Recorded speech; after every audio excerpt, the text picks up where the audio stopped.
వి ప్రకాష్ గారు, బుచ్చే చౌదరి గారు క్లియర్ గా చెప్తున్నారు, తెలంగాణ వదిలిన నీళ్లే కదా మేము వాడుకునేది అంటున్నారు. ఇద్దరికి నమస్కారం, శ్రీరామ్ గారికి, బుచ్చే చౌదరి గారికి.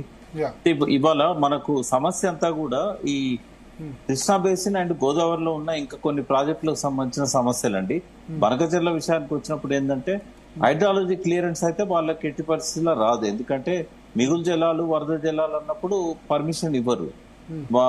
తెలంగాణ కూడా దానికి ఆమోదం చెప్పాలంటే ఏవైతే గోదావరి మీద అభ్యంతరాలు చెప్పారో చంద్రబాబు నాయుడు గారు, ఆ అభ్యంతరాలను ఫస్ట్ వెనక్కి తీసుకోవాలి. ఇప్పుడు వార్దా నదిలో 20 టీఎంసీల కోసం అక్కడ ప్రాజెక్టు ప్రతిపాదించాము. అది సిడబ్ల్యూసీ దగ్గర కేసీఆర్ పెట్టినప్పటి నుంచి పెండింగ్ లోనే ఉంది. ఇప్పటి వరకు దాన్ని కదిలించలేదు. ఏది వార్దా నదిలో తుమ్మిడిటికి పైన 2 కిలోమీటర్ల పైన వార్దా నది మీద ఆదిలాబాద్ కోసం 2 లక్షల ఎకరాలకు నీళ్లు ఇవ్వాలని చెప్పి BR Ambedkar Wardha project. So దానిలో అభ్యంతరం చెప్పారు. అట్లాగే 3rd టీఎంసీ ఏదైతే పనులు జరిగిపోయినాయి ఆల్రెడీ, కాళేశ్వరంలో భాగంగా 30,000 కోట్లతో పనులు పూర్తయినాయి. ఆ 3rd టీఎంసీ కూడా ఇంతవరకు క్లియరెన్స్ రాలేదు. దానికి కూడా అభ్యంతరం చంద్రబాబు నాయుడు గారే అప్పుడు ముఖ్యమంత్రి ఉన్నప్పుడు పెట్టారు. మూడోది సమ్మక్క బ్యారేజీకి ఇప్పుడు సిడబ్ల్యూసీ దగ్గర పెండింగ్ ఉండడానికి కారణం ఏంటంటే ఛత్తీస్గఢ్ ఎన్ఓసీ ఇవ్వలేదు. ఆ ఎన్ఓసీని ఇప్పించాలి. తర్వాత సీతారామ ప్రాజెక్టుకి ఎన్విరాన్మెంట్ క్లియరెన్స్ రాలేదు. ఇట్లా గోదావరి మీద ఈ అభ్యంతరాలను వెనక్కి తీసుకోవాలి. అదే విధంగా శాశ్వతంగా 2 రాష్ట్రాల మధ్య జల వివాదాలు పరిష్కారం కావాలనుకున్నప్పుడు ట్రిబ్యునల్ దగ్గర జరిగే వాదనలలో కూడా తెలంగాణ డిమాండ్స్ కు అనుకూలంగా వారు స్పందించాల్సిన అవసరం ఉంటుంది. వారికి ఇబ్బంది లేని ఉన్నాయి అందులో. అంటే ఇప్పుడు 80 టీఎంసీ ఏదైతే గోదావరి నుంచి తీసుకుంటున్నారు కాబట్టి డైవర్ట్ చేయాలి కృష్ణా వాటర్ అన్నప్పుడు 45 టీఎంసీ తెలంగాణకు వస్తుంది. అందులో పాలమూరు రంగారెడ్డికి అలొకేట్ చేయమని చెప్పి అప్పుడు పాత ప్రభుత్వమే చెప్పింది. రేవంత్ రెడ్డి గారు కూడా దాని మీద పట్టుబడుతున్నారు. నిన్న మన సిఎస్ గారు, చీఫ్ సెక్రటరీ గారు, అదే విధంగా ఉత్తమ్ కుమార్ రెడ్డి గారు, వీళ్ళిద్దరు ఏదైతే సిడబ్ల్యూసీకి నిన్న లేఖలు రాశారో అందులో ఉన్న ఇష్యూస్ పరిష్కారం అయినట్టయితే మిగులు జలాలలో ఏదైనా కేంద్ర ప్రభుత్వం మిగులు జలాలు ఇన్ని ఉన్నాయి గోదావరిలో, ఆ వాటిలలో కూడా ఆంధ్ర ఇంత అని వాళ్ళు చెప్పినట్టయితే బనకచెర్ల ముందుకు పోతుంది. లేదంటే ఈ 2 రాష్ట్రాల మధ్య జల వివాదాలన్నీ ఇట్లాగే ఉంటే మేము బనకచెర్ల కట్టుకుంటామంటే ఇది గొడవ కంటిన్యూ అవుతా ఉంటుంది. ఓకే, బుచ్చే చౌదరి గారు చెప్పండి. విన్నారు కదా వి ప్రకాష్ గారు వరద జలాలు ఎవరైనా ఎత్తు పట్టుకెళ్ళగలరా? నేను ఒకటే అడుగుతున్నాను. సముద్రానికి పోయే నీటిని మరలించగలరా? కాదు, ప్రాజెక్టులు కట్టండి. మీ ఆబ్జెక్షన్స్ అన్ని కూడా ఏదైతే కేంద్ర ప్రభుత్వం దగ్గర పెట్టారో ఆ విత్డ్రా చేసుకుంటే బనకచెర్లకు ఇబ్బంది లేదు అంటారు. కాళేశ్వరం 3rd టీఎంసీ 2 రాష్ట్రాలు అబ్జెక్షన్లు రైజ్ చేసినాయి. ఒక తెలంగాణ వాళ్ళు రైజ్ చేస్తున్నారు, ఆంధ్రప్రదేశ్ రైజ్ చేస్తా ఉంది. 2 రాష్ట్రాలు రేపు కేంద్రం వేసే కమిటీ నిర్ణయిస్తుంది. దాంట్లో మంచి ఏది చెడు ఏది వాస్తవ పరిస్థితిని బట్టి డిపెండబిలిటీ ఏముంది, ఎంత వాటర్ వెళ్తుంది, ఎంత వాటర్ ఎలకేట్ అయింది, ఇంకా చేయాల్సింది ఏమైనా ఉంటే గవర్నమెంట్ ఆఫ్ ఇండియా వేసే కమిటీ డిసైడ్ చేస్తుంది. మనం వాదుకోవాల్సిన అవసరం లేదు. మేము ఏ ప్రాజెక్టులకు వ్యతిరేకంగా, తెలంగాణలో ప్రాజెక్టులకు వ్యతిరేకం కాదు. మళ్ళా చెప్తున్నాం, ఏదైతే వృధాగా సముద్రానికి పోయే నీటినే మేము సద్వినియోగం చేస్తాం. దానివల్ల పైన 2 రాష్ట్రాలకు ఉపయోగపడుతుంది. అది ఎప్పుడైతే బనకచెర్ల తీసుకెళ్లారో నాగార్జున శ్రీశైలం మీద డిపెండబిలిటీ తగ్గిద్ది కదా, ఆ వాటర్ కూడా సద్వినియోగం చేసుకోవచ్చు కదా. శ్రీరామ్ గారు ఏదో చెప్పాలనుకుంటారు. శ్రీరామ్ గారు. భరత్ గారు, ఇప్పుడు బుచ్చే చౌదరి గారు చెప్పిన వాటికి 2 విషయాలకు నేను దాని మీద కొంచెం అనాలిసిస్ చెప్పదలుచుకున్నాను. అందులో ప్రకాష్ గారు ఆల్రెడీ ఒకటి చెప్పేసిండ్రు. ఏంటంటే assured waters, Godavari assured waters ఏదైతే తెలంగాణ ప్రాజెక్ట్స్ అప్రూవల్ రానంత వరకు తెలంగాణకు అప్రహెన్షన్ ఉంటుందని వారు చెప్పిండ్రు. That is already taken. అది కాకుండా వాళ్ళు అర్థం చేసుకోవాల్సింది ఏంటంటే ఈ 2000 టీఎంసీలు 3000 టీఎంసీలు ఇవన్నీ గేజ్ స్టేషన్, పోలవరం తన దగ్గర ఉన్న gauge station, CWC gauge station చెప్పేది యావరేజ్ వాటర్స్ అంటే ఎన్ని నీళ్లు సముద్రంలో లాస్ట్ 100 years లో పోయినాయి అనేది యావరేజ్, ఒక బ్లైండ్ గా యావరేజ్ తీస్తాం.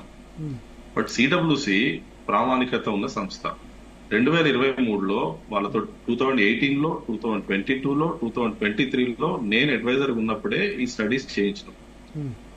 క్లియర్ గా వాళ్ళు చెప్పింది ఏంటంటే ఈ 75% డిపెండబిలిటీ కింద సర్ప్లస్ వాటర్స్ అనేది లా ఆఫ్ ది ల్యాండ్ అంటే 75% డిపెండబిలిటీ కింద ఒక్క చుక్క కూడా నీళ్లు లేవని చెప్పింది. ఇది కూడా ఎప్పుడు చెప్పిందంటే ఇంచంపల్లి నుంచి నదుల అనుసంధానం ప్రాజెక్టు భాగంగా ఇంచంపల్లి నుంచి నాగార్జున సాగర్, సోమశిల, గ్రాండ్ అనికట్ ఇక్కడ కూడా ఒకటి నోటీస్ చేయాల్సింది ఏంటంటే బుచ్చయ్య చౌదరి గారు గాని, ప్రకాష్ గారు గాని, అంటే గోదావరిలో సర్ప్లస్ వాటర్ లేవు అంటారా మీరు? చెప్తాను అక్కడికే వస్తున్నా. ఎప్పుడైనా నదుల అనుసంధానం అన్నప్పుడు ఒక బేసిన్ ఒక నదిలోంచి తీసుకుపోయి గోదావరి టు కావేరి అంటే గోదావరి నుంచి 147 టీఎంసీ మేము ప్రపోజ్ చేసాం. ఆ 147 తీసుకుపోయి కావేరిలో పోయాం. తమిళనాడుకి ఇచ్చేది, కావేరికి ఇచ్చేది 10-15. అది కూడా చెప్తాను రీజన్ ఏంటి. దారిలో ఈ 147 టీఎంసీ కూడా మేము సిడబ్ల్యూసీ ఏమన్నదంటే 75% డిపెండబిలిటీ కింద ఒక్క చుక్క కూడా లేదు, మేము పర్మిషన్ ఇవ్వము. గవర్నమెంట్ ఆఫ్ ఇండియా NWDA నాకే పర్మిషన్ ఇవ్వలేదు టాస్క్ ఫోర్స్ గా నేను అక్కడ ఉన్నప్పుడు. అయితే ఛత్తీస్గఢ్ అన్యూటిలైజ్డ్ వాటర్ 75% డిపెండబిలిటీ కింద వాళ్ళకి 390 టీఎంసీ ఉంది అన్యూటిలైజ్డ్, యూటిలైజేషన్ పోగా. అందులో ఒక సగం అన్న 150 రఫ్లీ 147 తీసుకుంటాము, ఛత్తీస్గఢ్ మేము ఒప్పిస్తామని 2 రాష్ట్రాలను అడిగినాం. తెలంగాణ, ఆంధ్రప్రదేశ్ 2 రాష్ట్రాలు కూడా ఏమన్నాయంటే మా 75% డిపెండబిలిటీ మీరు టచ్ చేయకుండా మా అష్యూర్డ్ వాటర్స్ మా ప్రాజెక్ట్స్ క్లియర్ చేసినాక మీరు చేసుకోవచ్చు ఒకటి. రెండోది 50% వాటర్ కావాలని తెలంగాణ అడిగింది, ఆంధ్రప్రదేశ్ కూడా రాయలసీమకు మాకు కావాలని ఆంధ్రప్రదేశ్ కూడా అడిగింది. ఆ 147 లో 45 వాళ్ళకు ఎలకేట్ చేసినాము. వాళ్ళు అడిగితే 70 చేసి అందులో కొంచెం తమిళనాడు తక్కువ చేసే అవకాశం కూడా ఉండే. అయితే బుచ్చయ్య చౌదరి గారికి నేను చెప్పేది ఏంటంటే పోలవరం దగ్గర డైవర్షన్, బనక్చెర్ల అనేది ఒకటి పక్కన పెడితే ఫస్ట్ ఇది win win situation for every one. ఎందుకంటే నీళ్లు తెలంగాణకు సంబంధించినవిగా, ఆంధ్రకి సంబంధించినవి కావు, ఛత్తీస్గఢ్ కి సంబంధించినవి. అది కూడా అష్యూర్డ్ వాటర్, సిడబ్ల్యూసీ పర్మిషన్ ఇస్తుంది. 90% ఫండింగ్ గవర్నమెంట్ ఆఫ్ ఇండియా ఇస్తుంది. రాయలసీమకు 70 టీఎంసీ వస్తాయి, తెలంగాణకు నల్గొండకు 70 టీఎంసీ వస్తాయి. సో ఇదొకటి మీరు ఒకటి నోటీస్ చేయాలి. రెండోది ఇచ్చంపల్లి నుంచి 2000 టీఎంసీ 3000 టీఎంసీ అనేది భరత్ గారు జస్ట్ లెట్ మీ ఫినిష్. ఇది సిడబ్ల్యూసీ లెక్కల ప్రకారము 1138 టీఎంసీ మీరు రాసుకోండి. 1138 టీఎంసీ. ఇవి ఏదైనా ఒక జలం పైనుంచి వస్తున్నప్పుడు ఇది వరద జలమా, అష్యూర్డ్ వాటరా, సర్ప్లస్ వాటరా అనేది ట్యాగ్ లైన్ తో రాదండి. ఈ 1138 టీఎంసీ 75% డిపెండబిలిటీ కింద నీళ్ళు అయిపోయినాయి, లేవు. 1468 టీఎంసీ ఓవర్, తెలుగు రాష్ట్రాలది క్లోజ్. యావరేజ్ వాటర్స్ 1138 టీఎంసీ ఉన్నాయి అని చెప్పింది ఎవరు? సిడబ్ల్యూసీ. ఇది పోగా 1468 పోగా ఆ 1138 లో ఇప్పుడు తెలంగాణ 968 టీఎంసీకి ప్రాజెక్ట్స్ కి అప్రూవల్ ఉంటుంది. అంటే subject to year end there 968 TMC మనం వాడుకోవాలా. ఛత్తీస్గఢ్ 400 టీఎంసీ 500 వాడుకోవాలా, 400 వాడట్లేదు. ఇవన్నీ కూడా ఉన్నాయి ఆ 1138 లో. ఇవి వాడినాడు మనకు సపోజ్ కాళేశ్వరం దగ్గర సరే వాడడం మొదలు పెట్టినాం, ఆపరేషనల్ రీజన్స్ కు వాట్ ఎవర్ రీజన్ ఇప్పుడు అది వాడట్లేదు. 230 టీఎంసీ కాళేశ్వరం దగ్గర మనం వాడాల్సింది కిందికి పోతున్నాయి కదా, ఆ 1138 లో ఉన్నాయి కదా. So what one has to understand ఇదేదో వరద జలం ఇంతుంది, యావరేజ్ సముద్రంలోకి పోయేటి వృధాగా పోతున్నాయి వాడుకోవాలనేది అందరికీ ఉంటుందండి. తెలుగు ప్రజలుగానే కాదు, భారతదేశ ప్రజలుగా అన్ని రాష్ట్రాలు వాడుకోవాలా, అందరు సుఖంగా ఉండాలి. But what we need to understand is ఆ 1138 లో ఇవన్నీ లెక్కలు ఉంటాయి ఒకటి. రెండోది మీరు సరే ఇదంతా వాడినాక కూడా 1138 లో ఒక 200-300 మిగిలింది అనుకుందాం. ఇది పోలవరం దగ్గర వాడతామా, ఇంచంపల్లి దగ్గర వాడతామా, 2 రాష్ట్రాలు మాట్లాడుకొని ఏదో ఒక సెటిల్మెంట్ వచ్చింది అనుకుందాం. రేపు డెఫిసిట్ ఇయర్ లో ఏమైతుందంటే నేను చెప్తున్నా ప్రాక్టికల్ గా టెక్నికల్ ఇష్యూ చెప్తున్నా, ఇక్కడ నథింగ్ పొలిటికల్ హియర్. రేపు ఇన్ఫ్రాస్ట్రక్చర్ క్రియేట్ చేసినాక అది ఇంచంపల్లి దగ్గర చేయనివ్వండి, తెలంగాణలో, ఆంధ్రలో పోలవరం దగ్గర చేయనివ్వండి. రేపు డెఫిసిట్ ఇయర్ వచ్చినప్పుడు జైక్వాడ్ డ్యామ్ గానీ, బోధ్ఘాట్ డ్యామ్ గానీ, మహారాష్ట్రలో, ఛత్తీస్గఢ్ లో వాళ్ళ అష్యూర్డ్ వాటర్ వాళ్ళు ఆపుకునే పరిస్థితి లేనప్పుడు కింద మనం ఇన్ఫ్రాస్ట్రక్చర్ ఉండి నాకు ప్రతి సంవత్సరం 200 వస్తున్నాయి నువ్వు వెయ్యి అని చెప్పి గొడవ చేస్తే ఈ ఆపరేషనల్ ప్రోటోకాల్, ఆపరేషనల్ ఇష్యూస్ వస్తాయండి. వన్ హ్యాస్ టు అండర్స్టాండ్ ఇదేదో ఈజీగా మనము ఒకటి ఇట్లా కూర్చొని ఇచ్చేసేది కాదు. బనకచెర్ల కంటే ఇదే బెస్ట్ ఆప్షన్ ఇచ్చంపల్లి ద్వారా మీరు గతంలో అయితే ప్రతిపాదన చేశారు. అది ఒక విషయంలో ఇంచంపల్లి ఎందుకు బెటర్ ఆప్షన్ అంటే అది అష్యూర్డ్ వాటర్ ని గవర్నమెంట్ ఆఫ్ ఇండియా స్పాన్సర్ చేస్తా ఉంది. వరద జలాలకు ఆపరేషనల్ ఇష్యూస్ రావు. ఛత్తీస్గఢ్ కంపెన్సేట్ చేసేది గవర్నమెంట్ ఆఫ్ ఇండియా చేస్తుంది. 90% కన్స్ట్రక్షన్ డబ్బులు గవర్నమెంట్ ఆఫ్ ఇండియా ఇస్తుంది. బట్ ముంపు ఛత్తీస్గఢ్ లో ఉంటుంది కదా, 70 TMC వస్తాయి, తెలంగాణకు 70 TMC వస్తాయి. ముంపు ఛత్తీస్గఢ్ లో ఉంటుంది కదా, అది గవర్నమెంట్ ఆఫ్ ఇండియా చూసుకుంటది కదండి. అది ఆ రకంగా పెట్టినట్టున్నా. వరద జలాల విషయానికి వస్తే వనకచెర్ల గాని ఇంచంపల్లి గాని సేమ్ ఇష్యూ. మీరు పై రాష్ట్రాలు ఆపరేషనల్ ఇష్యూస్ ఎట్లా సాల్వ్ చేస్తారు? దీనికి నేను చెప్పే సొల్యూషన్ అంటే నాకు పర్సనల్ ఒపీనియన్ ఏంటంటే భరత్ గారు, కేఆర్ఎంబి జిఆర్ఎంబి లాగానే ఇప్పుడు కేఆర్ఎంబి జిఆర్ఎంబి ఉన్న ప్రాజెక్ట్స్ ఆపరేట్ చేస్తా అంటేనే ఇన్ని ఇష్యూస్ ఉన్నాయి. మీరు ఇంకా 5 రాష్ట్రాలను తీసుకొని వచ్చి గోదావరి అంటే ఇంకా 5 రాష్ట్రాలు వస్తాయి.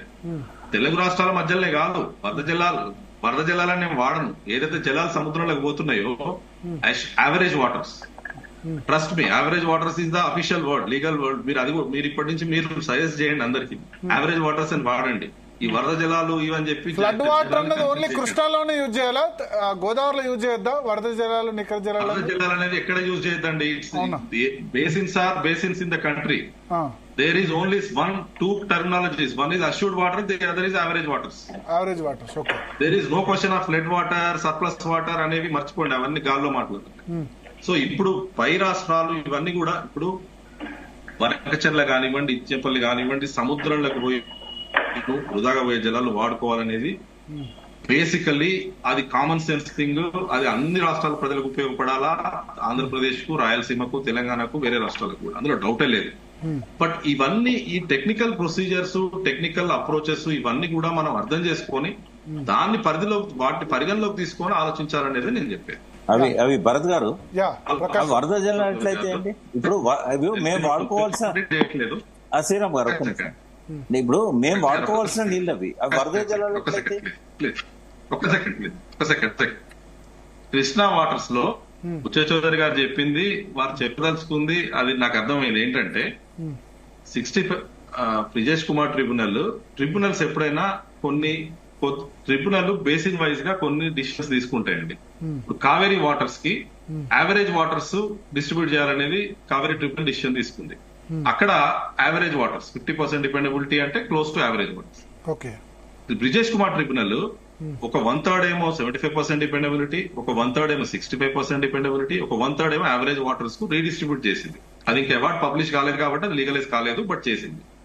గోదావరి విషయంలో అట్లా కాలేదు, నెంబర్ 1. నెంబర్ 2, కృష్ణా వాటర్స్ ఏదైతే రిమైనింగ్ వాటర్స్ మీద మీరు కట్టుకోండి అని బచావత్ చెప్పింది కాబట్టి మనకు అప్పుడు ఆ వెసులుబాటు ఉంది కాబట్టి కట్టుకుంది. నెంబర్ 2. నెంబర్ 3, గోదావరి విషయానికి వస్తే ఇక్కడ టర్మినల్ స్టేట్ ఆంధ్రప్రదేశ్ అనే విషయంలో నేను ఒక్కటి చెప్పదలుచుకున్నా. టర్మినల్ స్టేట్ అనేది యాజ్ పర్ కంబైన్డ్ స్టేట్ లో మనం ఉన్నప్పుడు ట్రిబ్యునల్స్ ఏవైతే చెప్పినాయో దాని ప్రకారము combined Andhra Pradesh terminal state. After bifurcation it is Telangana and Andhra Pradesh. సముద్రంకు దగ్గరలో 50 కిలోమీటర్ల వరకు ఆంధ్రప్రదేశ్ ఉన్నా గానీ అంతకంటే మీరు కృష్ణా గానీ గోదావరి గానీ సగం ఇటు సగం అటు ఆల్మోస్ట్ సముద్రం వరకు 2 రాష్ట్రాలు ఉన్నాయి. So terminal state only Andhra అనడం కూడా నా ఉద్దేశంలో 2 టర్మినల్ స్టేట్స్ అనడం బెటర్. అది కూడా కొట్టుకోవడం అవసరం లేదు. నెంబర్ 2. నెంబర్ 3, సముద్రంలోకి పోయే నీళ్లు కింద మేము వాడుకుంటాము, పైన డెఫిసిట్ వచ్చినప్పుడు పైన నిండుతాయి, కింద నిండడం అనేది కూడా కరెక్ట్ కాదు. డెఫిసిట్ వచ్చినప్పుడు పైన కూడా నిండవు కదండి. పైన మొత్తం ఆపుకుంటారు అనేది ఎట్లుంటదండి? 75% డిపెండబిలిటీ కింద ఒక ఆపరేషన్ ప్రోటోకాల్స్ ఉంటాయి. అందుకే కేఆర్ఎంబి జిఆర్ఎంబిలు ఉన్నాయి. కానీ ఇప్పుడు ప్రతి సంవత్సరం గోదావరిలో దాదాపు యావరేజ్ గా 2000 టీఎంసీలకు పైన సముద్రంలో కలుస్తున్నాయి కదా. అదే భరత్ గారు, యావరేజ్ గా ఓవరాల్ గా 100 ఏళ్ల చూస్తే 100 ఏళ్ల క్రితం ఉన్నాయి ఆ ప్రాజెక్టులు. ఇప్పుడున్న ప్రాజెక్టులు అన్ని వాడుకుంటున్నామా అని కట్టుకున్నామా? 390 టీఎంసీ ఛత్తీస్గఢ్ కట్టుకుంటది. సిడబ్ల్యూసీ లెక్కల ప్రకారము గే స్టేషన్ లో మీరు గత 100 ఏళ్ల యావరేజ్ చూడొద్దండి. యావరేజ్ కాదు, లాస్ట్ 30 years యావరేజ్ చూసినా 2500 3000 టీఎంసీలు ఉంది కదా. నో 1138 టీఎంసీ 2023 రిపోర్ట్ నేను మీకు పంపిస్తాను భరత్ గారు. నిన్న నేను ప్రెస్ పెట్టి కూడా చూపెట్టాను, ప్రెస్ కూడా ఇచ్చాను, మీకు కూడా పంపిస్తాను. 2023లో ఏది వీళ్ళ 2023 report of June 2023 report of CWC 1138.9 TMC is what average waters that is going into the sea every year. Average waters. దానిలో ఇవన్నీ ఉన్నాయి. ఈ ఆల్రెడీ పైన కట్టుకున్న ప్రాజెక్ట్స్ వాడుకోనివి, అసలు కట్టుకోనివి ఇవన్నీ ఉన్నాయి. సో ఇవన్నీ తీయాల లెక్కలు. ఇదంతా సిడబ్ల్యూసీ చేయాలి. మనము ఎవరి దృక్పథం వాళ్ళకు ఉండొచ్చు, రాష్ట్రాల వైజ్ గా దృక్పథం ఉండొచ్చు, పర్సనల్ దృక్పథాలు ఉండొచ్చు. బట్ ప్రామాణికత అనేది సిడబ్ల్యూసీకే ఉంటుంది కదా. ఓకే ఓకే ప్రకాష్ గారు చెప్పండి సార్. సో ఏమనిపించింది ఇవాళ మీటింగ్ అయిన తర్వాత?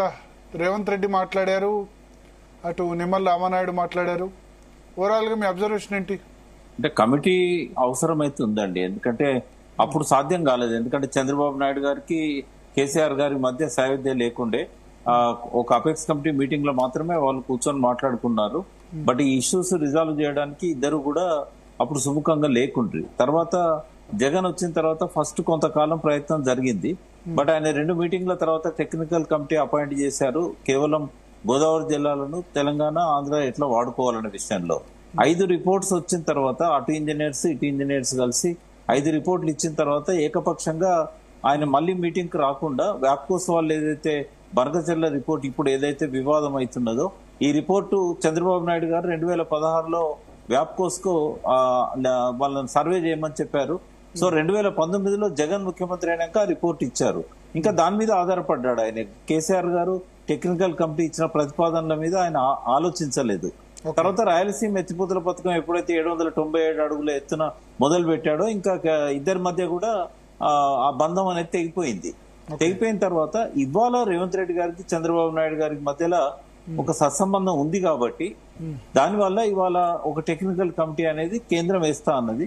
అందులో ఈ ఎజెండా అంశాలు ఏవైతే ఉన్నాయో ఇవన్నీ కూడా రిజాల్వ్ కావాల్సిన అంశాలు, గత 10 సంవత్సరాల నుంచి నానుతున్న అంశాలు. కాబట్టి కేంద్రం జోక్యం చేసుకొని ఈ 2 రాష్ట్రాల మధ్య ఈ ఇష్యూస్ అన్ని రిజాల్వ్ చేసుకున్నట్టయితే వరద జలాలు ఇప్పుడు ఏదైతే ఆయన యావరేజ్ వాటర్ అన్నారో అది కరెక్ట్ వర్డ్. ఈ యావరేజ్ వాటర్ ఎంత ఉంటుందో దాన్ని బట్టి మనం తీసుకోవడానికి ఏమైనా ఉంటుందా ఉండదా? నేను పూర్తిగా ఏకీభవిస్తున్నా శ్రీరామ్ గారితో. ఎందుకంటే ఈ పై రాష్ట్రాలు వాడుకోవట్లేదు కాబట్టి కిందికి నీళ్లు పోతున్నాయి. రేపు 30 టీఎంసీకి పర్మిషన్ వచ్చినాక మేము 200 టీఎంసీలకు పైన తెలంగాణ వాడుకుంటది. 968లో ఇప్పుడు వాడుకుంటున్నాయి 400, 500 కూడా లేవు. కాబట్టి ఇంకో 400-500 టీఎంసీలకు రైట్ ఉంది. కాబట్టి ఇవన్నీ మేము వాడుకున్న తర్వాత ఆ మిగులు జలాలు ఎక్కడ ఉంటాయి? ఇంకోటి ఛత్తీస్గఢ్ కూడా మిగులు జలాలు లేకపోతే ఇప్పుడు బనకచెర్ల కడితే ఆంధ్రప్రదేశ్ నష్టపోతుంది. ఏముంది అంటే నేను అనేది కడితే ఒకవేళ ఇచ్చంపల్లి ఇప్పుడు బుచ్చయ్య చౌదరి గారు ఏమంటారంటే బార్డర్ దాటిన తర్వాత మొత్తం మీరు వదిలేగా వచ్చిన నీళ్లే కదా కడుతుంది. ఇవన్నీ రిజాల్వ్ కావాలి కదా భరత్. ఇవన్నీ రిజాల్వ్ అయిన తర్వాత తీసుకుపోవచ్చు. అయితే దానికి హైడ్రాలజీ క్లియరెన్స్ అయితే రాదు. ఇప్పుడు ఇదివరకు ఎట్లయితే అందరినీ రాదా శ్రీరామ్ గారు రాదా హైడ్రాలజీ క్లియరెన్స్? భరత్ గారు, ఆంధ్రప్రదేశ్ నష్టపోతుంది అనేది కరెక్ట్ కాదు. ఎందుకంటే ఆంధ్రప్రదేశ్ కూడా దేశంలో భాగమే, వాళ్ళ ట్యాక్స్ పేర్ మనీ ఒకటి. రెండోది కట్టడం ఒకటే ప్రామాణికత కాదండి. మేము కట్టుకుంటాం ఏమైతుంది? తెలంగాణ వదిలేగా వచ్చిన నీళ్లే బనకచెర్ల వదిలినప్పుడు ఒకవేళ ప్రాజెక్టు తప్పు అయితే గనక ఒకవేళ వాటర్ రాకపోతే నష్టపోయేది ఆంధ్రప్రదేశ్ కదా, మన తెలంగాణకే ఇబ్బంది లేదు కదా. ఎవరు రాసిస్తారు? మీరు రాసిస్తారా? మీరు రాసింది వ్యాలిడ్ ఉంటుందా? బుచ్చయ్య చౌదరి గారు రాసిచ్చింది వ్యాలిడ్ ఉంటుందా? రేపు ఆపరేషనల్ ప్రోటోకాల్ వచ్చినప్పుడు, రేపు ఆపరేషన్ అవుతున్నప్పుడు కింద ఇంజనీర్లు పైన మీరు ఆపుకుంటానికి లేదు, కింద మాకు ఆల్రెడీ నీళ్లు మాకు రైతులు ఎండిపోతున్నారు అని అంటే ఆపరేషనల్ ఇష్యూస్ వేరే ఉంటాయి. లేదంటే నేను అనేది ఇప్పుడు రైట్స్ 948 టీఎంసీలు తెలంగాణకు ఉంది కదా రైట్ వాడుకోవడానికి. ఇప్పుడు ఎట్లుంటుందంటే, ఇప్పుడు ఫర్ ఎగ్జాంపుల్ ఇంకోటి చెప్తాను మీకు. ఇప్పుడు 75% డిపెండబిలిటీ కింద మనం సపోజ్ కాళేశ్వరం ఫుల్ ఆపరేషన్ చేస్తున్నాం అనుకోండి. అంటే ఈ టెక్నికల్ ఇష్యూస్ అయిపోయి మనం we are using all waters. Suppose ఏదైనా పంప్ హౌస్ ప్రాబ్లం వచ్చో, లేకపోతే ఇంకేదో ప్రాబ్లం వచ్చో, కెనాల్ లో ఏదో ప్రాబ్లం వచ్చో, ఆ వాటర్ మనం టెంపరీగా వాడుకోలేకపోయాం అనుకోండి. అది స్పిల్ ఓవర్ అయి కిందికి పోతాయా? That is called spill. Spill అయి కిందికి పోయినప్పుడు అది మన 75% డిపెండబిలిటీ వాటర్ అది ఆ టైంలో, స్పెసిఫిక్ టైంలో అది కిందికి పోతుంది. అది మీరు వరద జల్లమని వాళ్ళు ఆపుకుంటే ఇవన్నీ అది చెప్తున్నా. ఒక టైంలో ఒకటి వచ్చేది, ఒక ట్యాగ్ లైన్ తోటి వస్తుంది, తర్వాత ఇంకోటి వస్తుంది కాదు. అసలు రెగ్యులర్ గా 75% డిపెండబిలిటీ వాడే టైంలో కూడా స్పిల్స్ ఉంటాయి చాలా వరకు. ఎందుకంటే మీ లిఫ్ట్ కెపాసిటీ సరిపోవాలా. ఇప్పుడు మేడిగడ్డ ఫుల్ అయిపోయింది, ఇప్పుడు మీరు అంటారు వచ్చింది, ఆ టైంలో స్టిల్ మనం 200 టీఎంసీ వాడుకోలేదు. మేడిగడ్డ ఆపరేషన్ ఓన్లీ లిమిటెడ్ ఉంది. ఆ నీళ్లు స్పిల్ అయి కిందికి పోతాయి, మాకు వచ్చేసిన వరద జలాలను అనుకుంటే ఇవన్నీ ప్రాక్టికల్ ఇష్యూస్ ఉంటాయండి. యా, ఇప్పుడు వి ప్రకాష్ గారు ఇంతకు ముందు నాతో శ్రీరామ్ గారు 2 విషయాలు చెప్పారు కాళేశ్వరం సంబంధించి. కాళేశ్వరం తుమ్మిడిహెట్టి దగ్గర మీరు ప్రతిసారి చెప్తూ ఉంటారు నాతో, తుమ్మిడిహెట్టి కూడా లిఫ్ట్లు ఉన్నాయి, గ్రావిటీ ద్వారా నీళ్లు కాదని. ఆయన చెప్పేది ఏంటంటే శ్రీరామ్ గారు, తుమ్మిడిహెట్టి దగ్గర లిఫ్ట్ ఉన్నది కరెక్ట్ గానీ 1/4 కూడా పవర్ యూసేజ్ కాదు. మేడిగడ్డ, అన్నారం, సుందిళ్ళ బ్యారేజీల నుంచి యూజ్ అయ్యే పవర్ మనం ఎలంపల్లికి లిఫ్ట్ చేయడానికి ఎంత యూజ్ చేస్తామో దానిలో 4వ వంతు కూడా ఇక్కడ విద్యుత్ ఖర్చు కాదు అంటారు తుమ్మిడిహెట్టి నుంచి.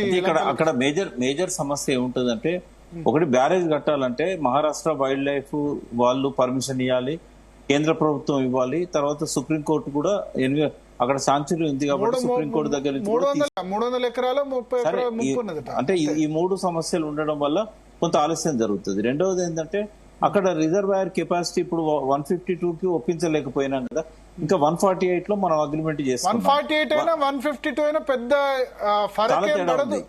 చాలా తేడా ఉంది. ఎందుకంటే 5.6 టీఎంసీ రిజర్వాయర్ ఉంటే మనం లిఫ్ట్ చేసుకోవడానికి స్కోప్ ఎక్కువ ఉంటుంది, ఎక్కువ వాటర్ ను మనం లిఫ్ట్ చేసుకోగలుగుతాం. ఆడ ఇంకొక లిఫ్ట్ కూడా అవసరం పడదు, 152 లో కాలువలు ఉన్నాయి కాబట్టి ఇంకో లిఫ్ట్ అవసరం పడదు. ఒక నిమిషం అని చెప్పనండి. 148 లో అయితే కనుక 1.8 టీఎంసీ రిజర్వాయర్, 1.8 టీఎంసీలో వచ్చిన ఫ్లో వచ్చినట్టుగా ప్రణాళికలో వెళ్ళిపోతా ఉంటది. ఆ ఫ్లో నుంచి మనం తీసుకోవాలంటే ఇప్పుడు ఈ 165 టీఎంసీలో ఒకవేళ శ్రీరామ్ గారు అనేది పర్సీవ్డ్ ఫ్లోస్ అని ఏదైతే ఉన్నదో అది పై రాష్ట్రాలు వాడుకోకపోవడం వల్ల వస్తున్నాయా, లేకుంటే వాళ్ళకైతే రైట్స్ లేకపోవచ్చు. బట్ ఈ విషయంలో కొంత క్లారిటీ వచ్చిన తర్వాత ఆ 165 మొత్తంగా కూడా వచ్చినాయని అనుకున్నా కూడా ఈ చిన్న రిజర్వాయర్ 1.8 టీఎంసీ రిజర్వాయర్ నుంచి అంత ఫ్లోను మనము లిఫ్ట్ చేసుకోగలుగుతామా అనేది టెక్నికల్ గా వాళ్ళు చెప్పాలి. అప్పుడు చెప్పింది ఏంటంటే 102 టీఎంసీ ఏదైతే -63 అని చేశారు, 102లో ఎత్తిపోసుకోగలిగేటి 44 టీఎంసీలు మాత్రమే అని చెప్పారు. ఈ 44కు 63 కలిపినా కూడా 100 టీఎంసీలు మనకేం సరిపోద్దండి. ఇప్పుడు స్టెబిలైజేషన్ 18 lakhs acres అంటే రికార్డ్ డిపిఆర్ లో ఏం రాసినా కూడా, అనుమతులు ఏమొచ్చినా కూడా శ్రీరామ్ సాగర్, తర్వాత నిజాం సాగర్, అప్పర్ మానేరు ఇట్లాంటి ప్రాజెక్టులన్నిటికి కూడా మనం స్టెబిలైజేషన్ పెట్టుకున్నాం. మళ్ళీ 18,75,000 ఎకరాలు స్టెబిలైజేషన్, 18,25,000 ఎకరాలు నికర. ఇప్పుడు ఏదైతే కొత్త ఆయకట్టు వీటన్నిటికీ, తర్వాత హైదరాబాద్ మంచినీటికి, ఎన్టీపీసీకి, పరిశ్రమలకు, వీటన్నిటికీ మనము 100 టీఎంసీలు ఏం సరిపోతాయి మనకు. కాబట్టి సైమల్టేనియస్ గా ఒకవేళ అక్కడ కట్టినా కూడా తుమ్మిడిహెట్టి దగ్గర మేడిగడ్డ అవసరం అయితే ఉంటది. అంటే ప్రకాష్ గారు, ఇప్పుడు తెలుగు రాష్ట్రాల మధ్య ఇప్పుడు ఈ జల వివాదం నేపథ్యంలో కేంద్రం అయితే ఒక కమిటీ వేస్తున్నట్లు తెలుస్తోంది కదా, ఈ కమిటీలో ఎవరెవరు ఉండబోతున్నారు, కమిటీ ఏం చేయబోతోంది అసలు? అంటే 2 రాష్ట్రాల అంటే ఇంజనీర్స్, దానికి సంబంధించిన నిపుణులు ఉంటారు. ఆ కేంద్ర ప్రభుత్వం నుంచి కూడా దీన్ని మానిటరింగ్ చేయడానికి ఉండొచ్చు. ఇంకా పూర్తి వివరాలు తెలియదమ్మా, శ్రీరామ్ గారికి ఏమన్నా తెలిసేమో, ఎందుకంటే తన ప్రభుత్వంలో మొన్నటి వరకు టాస్క్ ఫోర్స్ లో ఉన్నాడు కాబట్టి వారిని అడిగితే దీనికి ఏమైనా ఆన్సర్ వస్తుంది. లేకుంటే రేపు పత్రికల్లో ఇంకా ఎక్కువ డీటెయిల్స్ రావచ్చు. శ్రీరామ్ గారు, అదే ఇప్పుడు మీరు చెప్పారు కదా 150కి మహారాష్ట్ర అంగీకరించేది అని మీరు చెప్పారు, ప్లస్ 148, 152 పెద్ద తేడా ఉండదు అన్నారు. బట్ వి ప్రకాష్ గారు మాత్రం ఉంటుంది అంటున్నారు. ఇప్పుడు వేరియస్ పారామీటర్స్ ఉంటాయి భరత్ గారు. ఒక బరాజ్ ప్లాన్ చేసినప్పుడు ఒకటేమో వాటర్ అవైలబిలిటీ, అది 165 టీఎంసీ అట్ 75% డిపెండబిలిటీ ఉంది. ప్రకాష్ గారు అన్నట్టు ఆ 63 టీఎంసీ పర్సీవ్డ్ సర్ప్లసెస్, ప్రకాష్ గారు కాదు, సిడబ్ల్యూసి ఇచ్చిన రిపోర్ట్ లో 63 టీఎంసీ పర్సీవ్డ్ సర్ప్లసెస్ వాడుకునే అవకాశం ఉంది, జాగ్రత్తగా ఉండండి అన్నారు. అది మనం మైనస్ చేయాల్సిన అవసరం ఎలాగూ లేదు, ఎందుకంటే అది any project for that matter ఆ 165 టీఎంసీలో ఏదైతే పర్సీవ్డ్ సర్ప్లసెస్ 63 ఉన్నాయో, మనకు మేడిగడ్డ దగ్గర 185 టీఎంసీలో ఆ 165 అట్లే ఉంది. ఆ పర్సీవ్డ్ సర్ప్లసెస్ 63 ఇక్కడ కూడా ఉంది. మరి అక్కడ 63 మైనస్ చేసి ఇక్కడ కూడా మైనస్ చేసుకోవాల్సి వస్తుంది. కాబట్టి ఇక్కడ కొంచెం ఎక్కువ వస్తుంది కదా శ్రీరామ్ గారు, ఇక్కడ కొంచెం ఎక్కువ వస్తుంది. ఇప్పుడు అక్కడ 165 వాడుకునే బదులు ఇక్కడ 230 వాడుకుంటాం. ఇక్కడ అది 165 కట్టుకున్నప్పుడు ప్రకాష్ గారు అన్నట్టు 60కో 70కో ఇక్కడ కట్టుకోవాల్సి వచ్చేది. That is okay, that is valid or. అయితే బరాజ్ సైజు ఇప్పుడు నాకు తెలిసి, నేను సిడబ్ల్యూసి తోటి స్టడీ చేయించిన భరత్ గారు, వాళ్ళు చెప్పిన దాని ప్రకారము తుమ్మడిహట్టి బరాజ్ 152 ఎఫ్ఆర్ఎల్ నుంచి 148 వచ్చినా గానీ changing the other design parameters we can use 165 TMC అని వాళ్ళు చెప్పింది. ఆ డిజైన్ పారామీటర్స్ ఏంటంటే, ఒకటేమో ప్రకాష్ గారు అన్నది కరెక్టే, ఒకటి ఏంటంటే not only just the storage తక్కువ ఉంది అనుకోండి, your lift should be more, your width of the regulator canal regulator should be more, your width and depth of the canal should be more. Already అప్పుడు 77 కిలోమీటర్లు canal కట్టింది, canal land acquisition అయింది, దాన్ని వెడల్పు కొంచెం చేసుకోవాల్సి ఉంటుంది. వెడల్పు చేసుకోలేము, ల్యాండ్ ఎక్విజిషన్ ప్రాబ్లం అయితే డెప్త్ ఎక్కువ చేసుకోవాల్సి ఉంటుంది. మీరు వేరియస్ అదర్ పారామీటర్స్ అడ్జస్ట్ చేస్తే ఇట్ ఈస్ క్వైట్ పాసిబుల్ అని నాకు సిడబ్ల్యూసి స్టడీస్ లో ఉంది. అది మీకు రిపోర్ట్ కూడా ఇవ్వమంటే ఇస్తాను. సో ఇంకోటి ఏంటంటే 148 కి 150కి నేను అన్న 300 acres private land, close to 300 Bharat గారు, 148 కానీ 150 కానీ. అది నేను చాలా సార్లు సిడబ్ల్యూసి తోటి కూడా వెరిఫై చేయించిన. ప్రకాష్ గారు అన్నట్టు ఫారెస్ట్ ల్యాండ్, గవర్నమెంట్ ల్యాండ్ అది వేరే విషయం, అది ఆ పర్మిషన్ తీసుకోవాల్సి ఉంటుంది. ప్రైవేట్ ల్యాండ్ కంపెన్సేషన్ కు మహారాష్ట్రకు మాత్రము 148 కు 150కి పెద్ద తేడా ఉండదు నష్టము. నేచురల్ గా రిపల్షన్ వచ్చేది ప్రైవేట్ ల్యాండ్ విషయంలో కాబట్టి పొలిటికల్ గా అక్కడ ఉన్న పొలిటికల్ డిస్పెన్సేషన్ కి we would have easily even now also we can negotiate with Maharashtra for 150 instead of 148. ఆ ల్యాండ్ ఓనర్స్ ఒప్పించి కంపెన్సేషన్ బాగా ఇస్తే, మార్కెట్ రేట్ కంటే 5-6 రేట్లు ఎక్కువ ఇస్తే భరత్ గారు, పెద్ద తేడా భరత్ గారు, దానికి ఇక్కడ రాజ్భవన్ లో విద్యాసాగర్ రావు గారు హోస్ట్ చేసిన మీటింగ్ లో ఇక్కడ సమస్య కంపెన్సేషన్ గురించి కాదు, 300 ఎకరాల గురించి కాదండి. ఆయన మొండి పట్టుదలతో ఉన్నాడు. ఎందుకంటే ఫడ్నవీస్ గారు అప్పుడు అరెస్ట్ అయ్యారు దీనికి వ్యతిరేకంగా. నేను ఆ ప్రభుత్వంలో డిమాండ్ చేశాను, నేను అరెస్ట్ అయినాను, నేను ఎట్టి పరిస్థితిలో ఒప్పుకోను అని చెప్పి పట్టుదలకు పోయాడు తప్ప, కేసీఆర్ గారు ఒక బ్లాంక్ చెక్ ఇచ్చారు. ఏమన్నారంటే ఎంత కంపెన్సేషన్ అయినా మేము ఇస్తాము, తక్కువ ల్యాండే కాబట్టి ఎంత అడగమనండి మేము ఇస్తాము అన్నాడు. తర్వాత శ్రీరామ్ గారు 149, 150, 151 లో కూడా మనం ప్రయత్నం చేశాం. ఎందుకంటే ఇంజనీర్స్ కమిటీ ఒకటి కిరణ్ కుమార్ రెడ్డి గారు వేసిందే కాకుండా మళ్ళా హరీష్ రావు గారు మొదటిసారి కలిసినప్పుడు ఒక కమిటీ వేశారు. ఈ కమిటీలు ప్రతి పాయింట్ దగ్గర సర్వే చేశాయి, 150 దగ్గర చేశాయి, 151 దగ్గర చేశాయి. కానీ ఎట్టి పరిస్థితుల్లో మీరు 148 కంటే మీరు పెరగకూడదు అని చెప్పి ఫడ్నవీస్ గారు పట్టుదలకు పోయారు. ఒకవేళ మీరు కన్విన్స్ చేసినట్టయితే వారు ఇవాళ 150కి ఒప్పుకున్నారనుకోండి, ఇప్పుడు మనకు 2-3 అవకాశాలు ఉన్నాయి. ఒకటి, వార్దా మీద కట్టినట్టయితే మన గ్రావిటీతోనే ఆదిలాబాద్ కు 2 లక్షల ఎకరాలు నీళ్లు వస్తాయి. వార్దాలో మనకు 20 టీఎంసీల వెసులుబాటు ఉంది. ఆ 20 టీఎంసీలు మనకు గ్రావిటీతోని 152 లెవెల్లో కెనాల్స్ వస్తాయి కాబట్టి మనకి ఇబ్బంది లేదు.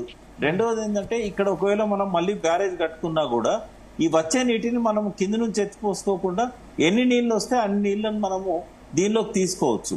ఇంకొక ఆల్టర్నేటివ్ కూడా మీకు మీ దృష్టిలో ఉంది.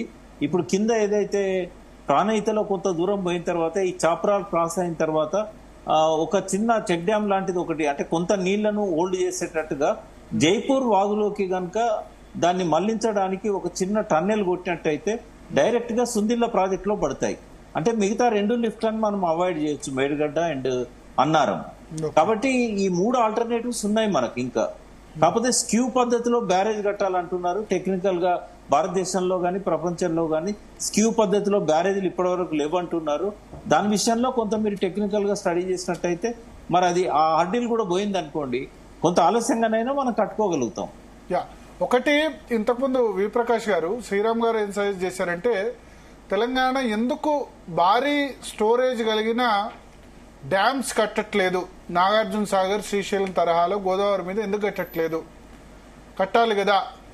సూరారం దగ్గర ఒకటి కట్టుకోవస్తుండే, ఇచ్చంపల్లి దగ్గర ఒకటి కట్టుకోవస్తుండే. సూరారం దగ్గర 80 టీఎంసీ అన్నారు కదా, 80 టీఎంసీ స్టోరేజ్. ఇచ్చంపల్లి దగ్గర ఎంత అన్నారు? ఇచ్చంపల్లి దగ్గర ఇప్పుడు 135 మీటర్స్ కట్టుకుంటే 300 టీఎంసీ ఆపుకోవచ్చు. స్టోరేజ్ సబ్మర్షన్ బాగా పెరుగుతుంది. 100 లో కట్టాం కాబట్టి సబ్మర్షన్ 0 ఉంది. 115 మీటర్స్ లో ఒక 3,000-4,000 ఎకరాలు మహారాష్ట్రలో మునుగుతుంది. బట్ 88 టీఎంసీ స్టోర్ చేసుకోవచ్చు. దానికి భరత్ గారు, అది ప్రకాష్ గారు చెప్పినా సమాధానం నేను చెప్పినా ఎవరు చెప్పినా ఒకటే, ఏంటంటే ముంపు గురయ్యే ప్రాంతం పక్క రాష్ట్రంలో ఉన్నప్పుడు ప్రాబ్లం ఉంటది అనేది. అది తుమ్మడెట్టి దగ్గర వారు అన్నట్టు 152 వారు విద్యాసాగర్ రావు గారి దగ్గర కూర్చున్నప్పుడు సీఎం గారు ఆఫీస్ లో నేను ఇక్కడి నుంచి ఉమాభారతి గారు డెలిగేషన్ పంపిస్తే మా లక్ష్మణ్ గారు, కిషన్ రెడ్డి గారు మేమంతా అక్కడనే ఉన్నాం. అప్పుడు మేము ట్రై చేసినాము. 152 ఆయన ససేమిరా అన్నది వాస్తవము, కుదరదు అన్నాడు. అయితే 150 దగ్గర ఒప్పుకునే ఛాన్స్ ఉండేది. బట్ ఆ 152 ఎప్పుడైతే నో అన్నారో 150, 148 ఆ కన్సిడరేషన్ లో తర్వాత లేటర్ ఆన్ అది ఇక్కడికి షిఫ్ట్ అయిపోయింది కాబట్టి అది ఆ issue no more valid relevant now. కాకపోతే ముంపు గురయ్యేది కంబైన్డ్ రాష్ట్రంలో ఏదైతే ముంపు గురైందని చెప్పి మనకు పెద్ద ప్రాజెక్ట్స్ డ్యామ్స్ కట్టలేదో అది 2014 తర్వాత మనం ఏదో రకంగా నెగోషియేట్ చేసుకొని ఈ రెండిట్లలో అట్లీస్ట్ ఒక ప్లేస్ లోడన్నా పెద్దది కట్టుంటే బాగుండేది అనేది నా ఉద్దేశము. దానికి డెఫినెట్లీ ప్రాబ్లమ్స్ ఉంటాయి, ముంపు గురైతాయి, వాళ్ళ పక్క రాష్ట్రం కంపెన్సేషన్ ఇవ్వాల్సి ఉంటది. కానీ మేజర్ ఫ్లా మనకు గోదావరి మీద మేజర్ ఫ్లా అది గత 10 ఏళ్లలో అయిందని నేను అనట్లేదు. లాస్ట్ 70 years లో ఒక డిజైన్ మేజర్ ఫ్లా మనకు తెలంగాణకు మనం ఫేస్ చేసింది ఏంటంటే there is no bigger storage on Godavari for us. Okay. Like our Krishna, Srisailam, Nagarjuna Sagar, like SRSP తప్పితే వేరే లేదు. దాంతో మనకి ప్రాబ్లమ్స్ అన్ని చాలా కామన్. Okay okay. అయితే భరత్ గారు, అంటే ఒకటి బోత్ సైడ్స్ ఏంటంటే ఫారెస్ట్ ల్యాండ్స్ ఎక్కువగా ఉన్నాయి ఒకటి. రెండవది ఏంటంటే మంచి మిర్చి అంటే డెల్టా భూములు అన్ని కూడా మంచి మంచి బాగా ఒక్కొక్క ఎకరంలో 1 లక్షల రూపాయల పంటలు తీస్తున్న భూములు ఉన్నాయి. కాబట్టి కొంత ఈ ప్రతిఘటన అనేది వస్తుంది. అయితే వారు అన్నట్టు నీలం సంజీవ్ రెడ్డి గారు ముఖ్యమంత్రి అయిన తర్వాత కూడా 1957-58లో 350 టీఎంసీలను వినియోగించుకునేటట్టుగా ఇచ్చంపల్లి కట్టాలనేది కూడా నిజాం ప్రభుత్వంలో ఉంది. నీలం సంజీవ్ రెడ్డి గారు మొదటి ముఖ్యమంత్రిగా కూడా ఆ ప్రతిపాదన తయారై కొంత ముందుకు పోయింది. కానీ తర్వాత కాలంలో ఏమైందంటే బచావత్ అవార్డు దగ్గర ఒప్పందాలు చేసుకున్నప్పుడు ఈ ఇచ్చంపల్లి కట్టడం వల్ల తెలంగాణకు మాత్రమే లాభం జరగదు, పవర్ సంబంధించి ఛత్తీస్గఢ్ కు మేజర్ ఇవ్వాల్సి వస్తుంది, వాటర్ మాత్రం కిందికి డెల్టాకు రిలీజ్ చేయాల్సి వస్తుంది. తెలంగాణ రాష్ట్రం ఏర్పడ్డ తర్వాత కేసీఆర్ గారితో నేను పర్సనల్ గా మాట్లాడినప్పుడు ఏమన్నారంటే ఇవన్నీ గొల్లాలు ఉన్నాయి కదా, అంతర్రాష్ట్ర ప్రాజెక్ట్ కదా ఇది, ఇవన్నీ మనకు అవసరం. ఇప్పుడు రైతులు ఆత్మహత్యలు చేసుకుంటా ఉంటే మనకి ఇమీడియట్ గా వాటర్ కావాలి, ఎప్పుడైనా ఆ స్కోప్ ఉంటది, ఇప్పుడే ఎందుకు మనం ఇవన్నీ గొడవలలో తలదూర్చాలి, కొంచెం పైకి కట్టుకుంటే బాగుంటది. సూరారం దగ్గర మనకు హనుమంతరావు గారు సజెస్ట్ చేసిన సైట్ ఒకటి ఉంది, అక్కడ కట్టుకుంటే అది టి హనుమంతరావు గారు స్టెప్ లాడర్ టెక్నాలజీలో భాగంగా ఫస్ట్ బ్యారేజ్ అక్కడ కట్టాలని చెప్పారు.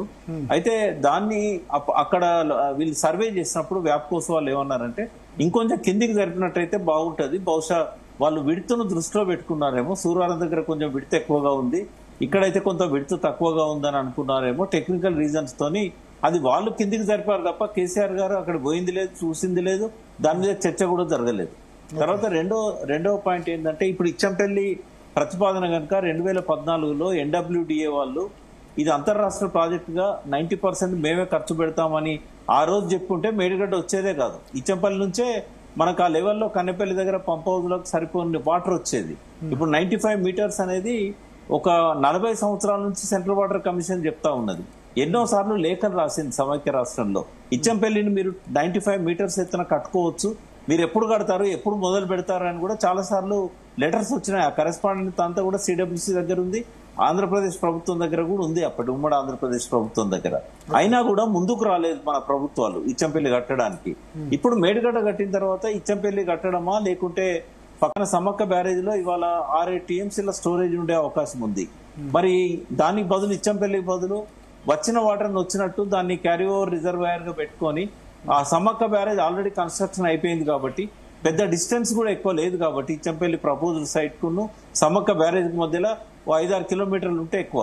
అక్కడ నుంచి ఏమన్నా మళ్ళా దేవాదులకు ప్యారలల్ గా మొదలున్న ప్లాన్ లో భాగంగా తీసుకోవచ్చా అనేది ఒకటి ఆలోచించాలి. ఎందుకంటే అక్కడ కనుక మనకు ఇప్పుడున్న హైట్ లో అయితే పెద్ద సబ్మర్జెన్స్ లేదు, ఒక 50 ఎకరాలు 100 ఎకరాలు తప్ప ఎక్కువ లేదు ఛత్తీస్గఢ్ లో. రెండో ఆల్టర్నేటివ్ ఏంటంటే ఒకవేళ ఇచ్చంపల్లి మళ్ళీ కట్టాలని శ్రీరామ్ గారు ఏదైతే ప్రతిపాదిస్తున్నారో చాలా రోజుల నుంచి, మేడిగడ్డ విషయంలో కొంత సంక్లిష్టత వస్తుంది. ఎందుకంటే ఇక్కడ మనము 95 మీటర్స్ అని CWC చెప్పింది, అంతకంటే ఎక్కువ అయితే ఫ్లడ్ లెవెల్ అనేది మళ్ళీ సబ్మర్జెన్స్ ఎక్కువ అవుతుంది. ఒకవేళ 95 లో కట్టినా కూడా FRL లెవెల్ మెయింటైన్ చేశారనుకోండి 95, కన్నెపల్లి దగ్గర 93.5 ఉంది కాబట్టి మనకు హెడ్ అనేది వస్తుంది, డెఫినెట్ గా వస్తుంది. కానీ మేడిగడ్డ విషయంలో ఏంటంటే మనం దాన్ని తలుపులను రేడియల్ గేట్స్ ఎత్తి పెట్టుకోవాలి. ఎప్పుడైనా మళ్ళా ఇచ్చంపల్లికి నీళ్ళు రాని టైంలో మేడిగడ్డ దగ్గర రేడియల్ గేట్స్ క్లోజ్ చేసుకునేటట్టుగా వెసులుబాటు పెట్టుకోవాలి. ఎందుకంటే మేడిగడ్డ ఇంపార్టెన్స్ ఎప్పుడు అంటే కేవలం నవంబర్, డిసెంబర్, జనవరి, ఫిబ్రవరి, మార్చ్, ఏప్రిల్. మనకు అంతకంటే ముందు ఆ గేట్స్ ఓపెన్ చేయం మనము రోజుకు 3 టీఎంసీలు ఎత్తిపోసుకోవడానికి కూడా ఫ్లడ్ నుంచి అవకాశం ఉంది. మేడిగడ్డ ఎప్పుడు అవసరం అంటే రబీ పంటల కోసం 40-50 టీఎంసీలు మాత్రమే మనం లిఫ్ట్ చేసుకోవడానికి అవసరం. ఇచ్చంపల్లిలో కూడా అవకాశం ఉంటది, ఈవెన్ 95 మీటర్స్ ఎత్తులో కూడా మనకు అవకాశం ఉంటది. ఇక్కడ చూడాల్సింది ఏంటంటే ఆ ఛత్తీస్గఢ్ లో బోధ్ఘాట్ ప్రాజెక్ట్ ఏదైతే మొదలు పెట్టారో యూటిలైజేషన్ 300 టీఎంసీలు అంటున్నారు. రిజర్వాయర్ కెపాసిటీ దానిలో తక్కువగా ఉంది. బట్ ఎప్పుడైతే వాళ్ళు హైడ్రో పవర్ ప్రాజెక్ట్ కాబట్టి హైడ్రో పవర్ ప్రాజెక్ట్ కాబట్టి అక్కడ నుంచి ఏదైతే ఫ్లోస్ వస్తాయో ఆ ఫ్లోస్ మనం 140 టీఎంసీ వాడుకునేటట్టుగా దాన్ని డిజైన్ చేసినట్టయితే 2 రాష్ట్రాలకు బాగుంటుంది. స్టార్ట్ అయిందా 90 టీఎంసీలు ప్రాజెక్ట్ నిర్మాణంలో ఉందా?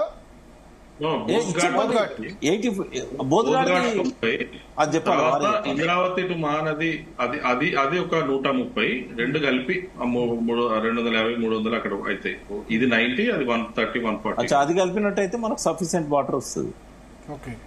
వాళ్ళు ఆల్రెడీ స్టార్ట్ చేస్తారు. విప్రకాష్ గారు మీరు అన్నారు నిన్న, ఇప్పుడు కన్నెపల్లి పంప్ హౌస్ నుంచి ఇవాళ కూడా వాటర్ లిఫ్ట్ చేయొచ్చు అని చెప్పి చేయొచ్చు. అప్ టు మనకు అక్టోబర్ దాకా ఛాన్స్ ఉంటుంది. కాదు, ఇప్పుడు జూలై ఇవాళ 16వ తేదీ తెలంగాణలో 26% లోటు వర్షపాతం. అవును. ఉత్తర తెలంగాణ అయితే చాలా దారుణమైన పరిస్థితి. ఇప్పుడు అన్ని ఖాళీ ఉన్నాయి కదా, మల్లన్న సాగర్ ఖాళీగా ఉంది, తర్వాత మిడ్ మానేర్ ఖాళీగా ఉంది, ఎల్లంపల్లి ఖాళీగా ఉంది. ఇవన్నీ నింపుకోవచ్చు కదా. కొండపోచమ్మ అది చెప్పలేమంటారు శ్రీరామ్ గారు. ఎందుకు? అది అంటే కన్నెపల్లి పంప్ హౌస్ నుంచి లిఫ్ట్ చేయడం అది ఏమన్నారు శ్రీరామ్ గారు? మీరు ఆలోచించాలి. నేనేమన్నా అంటే impounding of water in all the 3 barrages NDSA వద్దన్నది. సో మీరు కన్నెపల్లిలో మీరు అక్కడ మేడిగడ్డలో ఇంపౌండింగ్ చేసుకోకపోయినా ఇక్కడ నుంచి లిఫ్ట్ చేసే వెసులుబాటు ఉన్నా అది ఉందని అంటున్నారు వారు. అది అక్కడ స్టేట్ దానిలో నేను లేను కాబట్టి I did not study, so I don't. River bed technically ఆ పాసిబిలిటీ ఉన్నా గానీ ఆ వాటర్ మళ్ళీ తీసుకెళ్లి అన్నారం సుందిలో స్టోర్ చేసుకోవాలి కాబట్టి like it has to be lifted and again put there.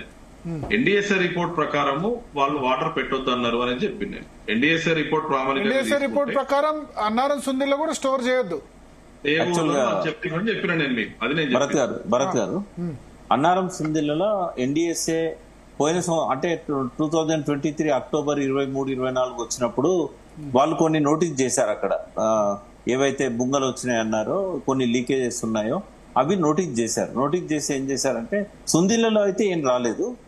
ఈ రోజు వరకు కూడా ఎన్డీఎస్ఏ పరీక్ష చేయాలన్నది, ఎందుకంటే ఇక్కడ జరిగిన పొరపాట్లు అక్కడ కూడా జరిగి ఉంటాయి, రేపు మేడిగడ్డ లాగానే అక్కడ కూడా పియర్స్ కుంగి ఉంటాయని చెప్పారు. పైన ఒక చిన్న రిపేర్స్ వాళ్ళు సజెస్ట్ చేశారు. ఇవన్నీ కూడా 2024 జూన్ నాటికి కంప్లీట్ అయినాయి. ఇక్కడ అక్కడ 2 దిక్కులు కూడా కొంత గ్రౌటింగ్ చేయమన్నారు. ఇవన్నీ వాళ్ళు ఏవైతే ఐడెంటిఫై చేశారో అవన్నీ కంప్లీట్ చేసిన తర్వాత పూణేలో ఉన్న సంస్థ, తర్వాత ఢిల్లీలో ఉన్న సిపిఐ ఇంకోటేదో సంస్థ, ఇక్కడున్న మన తెలంగాణ గవర్నమెంట్ లో ఉన్న రీసెర్చ్ ల్యాబొరేటరీస్ వాళ్ళు వీళ్ళందరూ కూడా పరీక్షించి ఎన్డీఎస్ఏ చేసిన ఏవైతే సజెషన్స్ ఉన్నాయో వాటి అన్నిటి కంప్లై చేశారు అని చెప్పారు. చెప్పిన తర్వాత కూడా ఎన్డీఎస్ఏ ఎందుకు క్లియరెన్స్ ఇవ్వట్లేదంటే ఇప్పుడు అక్కడ నీళ్లు స్టోరేజ్ చేస్తే ఇబ్బంది ఏం లేదు. ఇంకోటి ఏంటంటే ఇదివరకు మేడిగడ్డ ఏదైతే ప్రాబ్లం వచ్చిందో అదే టైంలో మనకు అన్నారంలో కూడా ప్రాబ్లం వచ్చింది. ఎన్డీఎస్ఏ అడుగు పెట్టక ముందు దాన్ని రిపేర్ చేశారు. అక్కడ ఉన్న ఇంజనీర్స్ వాళ్ళు ఇండిపెండెంట్ గా డిసిషన్ తీసుకొని ఈఎన్సీ గారికి అనుమతి తీసుకొని అవన్నీ కంప్లీట్ చేశారు. కాబట్టి కొన్ని 100,000 టీఎంసీల నీళ్లు మనకు శ్రీరామ్ సాగర్ నుంచి కడెం నుంచి వచ్చిన వరదంతా ఎల్లంపల్లి ద్వారా అన్నారం సుందిళ్ల మీదకి వెళ్ళి 22లో కూడా పోయింది. దాదాపు 15 లక్షల క్యూసెక్కుల వరద ఈ రిపేర్స్ ఉన్న టైంలోనే మనకు పైనుంచి పోయింది. అయినా కూడా తట్టుకొని నిలబడ్డాయి. ఒకసారి ట్రయల్ రన్ చేసినట్టయితే మనకు ఏమైనా లీకేజెస్ ఉండయా తెలిసిపోతుంది. ఇప్పుడు ఈ నిమిషం కూడా లిఫ్ట్ చేయొచ్చు అంటారు. లిఫ్ట్ చేయడానికి అవకాశం ఉంది. చేయాలా ఇప్పుడు చేయాలా లేకపోతే సెప్టెంబర్ వరకు ఆగాల అంటే ఇప్పుడు వారు చెప్తున్నారు. ఇప్పుడు స్టేట్ ఇంజనీర్స్ ఏం చేసిండ్రు, ఏజెన్సీస్ ఏం చేసినాయి, ఎన్డీఎస్ఏ చెప్పినాయి కరెక్ట్ చేసినాయా లేదా అనేది నేనైతే I cannot tell because I'm not witness to all that. NDSA చెప్పిన దాని ప్రకారం 2 విషయాలు ప్రకాష్ గారు ఒక రకంగా అర్థం చేసుకున్నారు, బట్ నేను క్లారిఫై చేయదలుచుకున్నా. ఏంటంటే అప్ స్ట్రీమ్ లో డౌన్ స్ట్రీమ్ లో సుందిల్లా అన్నారంకు ఎన్ని బోర్ హోల్స్ కొట్టాలా, ఎంత జియోటెక్నికల్ ఇన్వెస్టిగేషన్ కావాలా, దట్ షుడ్ కవర్ ఫస్ట్ మేడిగడ్డలో బ్లాక్ నెంబర్ 7 కు చేయమన్నారు. బ్లాక్ 7 దగ్గర అప్పటి ENC whatever it is grouting చేయడం వల్ల కింద ఉన్న జియాలజికల్ ఇన్ఫర్మేషన్ మిస్ అయిపోయింది, దొరకలేదు. NDSA technically was very upset about it. అది దొరుకుంటే బ్లాక్ 7 వరకే లిమిట్ అయి ఉండేది. ఇప్పుడు బ్లాక్ 7 రిపర్కషన్స్ పక్క బ్లాక్స్ లో ఉంటాయా, ఇదే సిచ్యువేషన్ అక్కడ ఉంటుందా అనే డౌట్స్ వాళ్ళకి వచ్చినాక అసలు మొత్తం బరాజ్ కూడా మీరు బోర్హోల్స్ కొట్టి చేయండి అనేది లాస్ట్ మేకును ఇప్పటికి ఉన్న డెవలప్మెంట్. అదే విషయంలో సుందిల్లా అన్నారం కూడా మీరు మొత్తం విడ్త్ ఆఫ్ ది బరాజ్ బోర్హోల్స్ కొట్టి జియోటెక్నికల్ చేయండి అని వాళ్ళు చెప్పడం జరిగింది. ఎందుకంటే now what ever little evidence we had we would have got out of block 7 was lost because of the grouting done by the then ENC without whatever not taking the cognizance of NDSA. ఇక అది state కు centre మధ్యలో అనేది ఆ departments అది నాకు సంబంధం లేదు. అయితే జియోటెక్నికల్ ఇన్వెస్టిగేషన్స్ ఏవైతే చేయమన్నారో ఈ సిడబ్ల్యూపీఆర్ఎస్ పూణే, సిఎస్ఎంఆర్ఎస్ వాళ్ళు ఓకే చేసేది అనేది కరెక్ట్ కాదు. వాళ్ళు ఎన్నైతే బోర్ హోల్స్ చేయమన్నారో అన్ని బోర్ హోల్స్ స్టేట్ గవర్నమెంట్ చేసి వాళ్ళకి ఒప్పజెప్పాలా. వాళ్ళు వచ్చి వాళ్ళ ఎక్విప్మెంట్ పెట్టి వాళ్ళు టెస్ట్ చేస్తారు. ఆ వాల్యూమ్ ఆఫ్ బోర్ హోల్స్ కొట్టలేదు స్టేట్, అప్పటికి వరద వచ్చిందని చెప్పింది, అది కాలేదు. Number 1. Number 2, even down stream లో గ్రౌటింగ్ అయింది, అప్ స్ట్రీమ్ లో అన్నారంలో సుందిల్లా అన్నారంలో గ్రౌటింగ్ కాలేదు, మీరు బోర్హోల్స్ చేయండి అనే టైంకు అక్కడ కూడా వాటర్ వచ్చేసింది, ఇప్పుడు చేయలేని పరిస్థితి వచ్చిందని లాస్ట్ సీజన్ ముందు చెప్పిండ్రు. దాంతో ఎన్డీఎస్ ఏమన్నదంటే ఈ జియోటెక్నికల్ ఇన్వెస్టిగేషన్స్ చేసి నాకు దాని పారామీటర్స్ లేనప్పుడు I'm not confident to import water అనేది వాళ్ళు చెప్పింది. నేను ప్యూర్లీ ఎన్డీఎస్ఏ అనాలిసిస్ ప్రకారం వాళ్ళు చెప్పిన ఫ్యాక్ట్స్ ఇప్పుడు నేను చెప్పినవన్నీ కూడా ఫైనల్ ఎన్డీఎస్ఏ రిపోర్ట్ లో వర్బాటిం ఉంది. మరి ఎట్లా ఇప్పుడు ఏంటి దృక్పథం చెప్పట్లే ఎన్డీఎస్ఏ రీజనింగ్. ఎన్డీఎస్ఏ ఇప్పుడు మేడిగడ్డను రిపేర్ చేయొచ్చా చేయరాదా మీ అబ్జర్వేషన్? నేను ఇంతకు ముందు మీరు అడిగిన ప్రశ్నకు సమాధానం చెప్పినా కదా. ఇప్పుడు ఇన్వెస్టిగేషన్స్ డేటా రానిది, డేటా వాళ్ళకు పూర్తిగా ఇప్పుడు నేను డాక్టర్ని, నాకు మీ దగ్గర నుంచి సర్టెన్ డేటా కావాలి, నాకు రానప్పుడు నేను మీకు డయాగ్నోస్ చేయను. ఎన్డీఎస్ఏ రిపోర్ట్స్ రాంది నేనేం చెప్పలేను, అంతే డయాగ్నోస్ చెప్పలేదు. వాళ్ళు ఎన్డీఎస్ఏ రాసింది అదే కదండి. మీరు ఎన్డీఎస్ఏ రికమెండేషన్స్ లాస్ట్ చాప్టర్ లో ఇప్పుడు మళ్ళా ఎన్డీఎస్ఏకి ఎంత టైం పడుతుంది ఆ డయాగ్నోస్ చేయడానికి? ఒకవేళ ఎన్డీఎస్ఏ కాదండి టైం పట్టేది, స్టేట్ ఇంజనీర్ స్టేట్ గనక ఆ టెస్ట్లు చేసి వాళ్ళకి ఇస్తే వాళ్ళు అనాలిసిస్ చేసి ఆ టెస్ట్లు చేసి అనాలిసిస్ చేయడానికి ఎంత టైం పడుతుంది? ఎందుకంటే మనకు సీజన్ ఇప్పుడు 2 నెలలే ఉంది, ఆగస్టు సెప్టెంబర్. ఇప్పుడు ఎక్కడ చేస్తుంది భరత్? ఇప్పుడు వాటర్ ఉంది కదా, ఇప్పుడు చేయరాదు. ఇప్పుడు వాటర్ ఉంది, బోర్హోల్స్ ఇప్పుడు కొట్టరాదు. బట్ భరత్ గారు ఎన్డీఎస్ఏ సొంతంగా ఇప్పుడు NDSA will depend on CWC, CWPRS, CSMRS, other agencies to do this analysis, but provided state gives the data, state data even NDSA ఏం చేస్తుందండి. ఓకే. సో ప్రకాష్ గారు, ఇప్పుడు దాదాపు 2 సీజన్లను రేవంత్ రెడ్డి గారు దాటేశారు. వారు చెప్పినట్టుగా ఇదివరకు పోయిన ఎండాకాలంలో గానీ మొన్నటి ఎండాకాలంలో గానీ ఇవన్నీ టేకప్ చేస్తుంటే ఇబ్బంది ఉండకపోయేది. గ్రౌటింగ్ చేసింది కూడా ఈ ప్రభుత్వంలోనే, ఇప్పుడున్న ప్రభుత్వంలోనే. ఈఎన్సీ గారు ఏమంటున్నారంటే ఘోష్ గారి కమిటీ దగ్గర కూడా వారు పోయి రిప్రజెంట్ చేశారు. ఈ విషయం మీద వారికి నోటీస్ ఇచ్చారు ఈఎన్సీ అనిల్ కుమార్ గారికి. నోటీస్ ఇచ్చినప్పుడు వారు పోయినప్పుడు కూడా వారు ఏమన్నారంటే అది చేయకపోయి ఉంటే మిగతా బ్లాక్స్ కూడా దెబ్బతినేది, దాని ఎఫెక్ట్ వాటి మీద కూడా ఉండేది. కాబట్టి ఇన్ ద బ్రాడర్ ఇంట్రెస్ట్ తో నేను దాన్ని ప్రొటెక్ట్ చేయడానికి చేశాను అని చెప్పారు. ఎప్పటికప్పుడు ఇస్తున్న రిపోర్ట్స్ వల్ల కూడా ఆ గ్రౌటింగ్ చేయడం వల్లనే ఇవాళ మిగతా పియర్స్ కు ఏ రకమైన నెగటివ్ ఎఫెక్ట్ లేదు అనేది ఇవాళ కూడా పేపర్ లో వచ్చింది. మీరు నిన్నటి పేపర్స్ వల్ల కూడా వచ్చింది. తర్వాత ఫ్రీక్వెంట్ గా పీరియాడికల్ రిపోర్ట్స్ వల్ల కూడా వాళ్ళు చెప్తా ఉన్నారు ఎప్పటికప్పుడు మిగతా బ్లాక్స్ గురించి. పేపర్లు ఎవరు రాసిండ్రో కానీ టెక్నికల్ అది కరెక్ట్ కాదండి. ఆ పక్క బ్లాక్స్ అనేటివి ప్రొటెక్ట్ అయింది only 1 reason, because there is no water impounding. Water impound కాకపోతే ఏ పక్క బ్లాక్ లకు ఏం కాదు.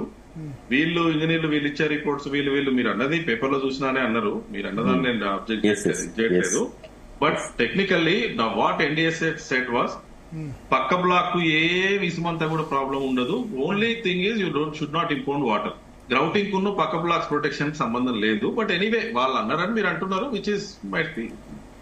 ఇప్పుడు మీరు చెప్పినట్టుగా ఎన్డీఎస్ఏ ఇచ్చిన సజెషన్స్ అన్ని కూడా చేయాలనుకుంటే ఒక 4-5 నెలలు 5-6 నెలలు సరిపోతుంది. నెక్స్ట్ జనవరి నుంచి అయినా దాన్ని టేకప్ చేసినట్టయితే డిసెంబర్ జనవరి నుంచి వాటర్ అనేది పైన అయితే రాదు. అన్నారం సుందిళ్ళలో అయితే చుక్క నీరు ఉండదు ఆ టైంలో. మేడిగడ్డ దగ్గర డైవర్ట్ చేయొచ్చు, ఎందుకంటే డైలీ ఒక ఈ సీజన్ పోయినట్టేనా? ఇంకా ఈ సీజన్ ఈ సీజన్ లో హరీష్ రావు గారు పొలిటికల్ స్టేట్మెంట్ ఇచ్చారు, మేము నీళ్ళు ఎత్తిపోసుకుంటామని.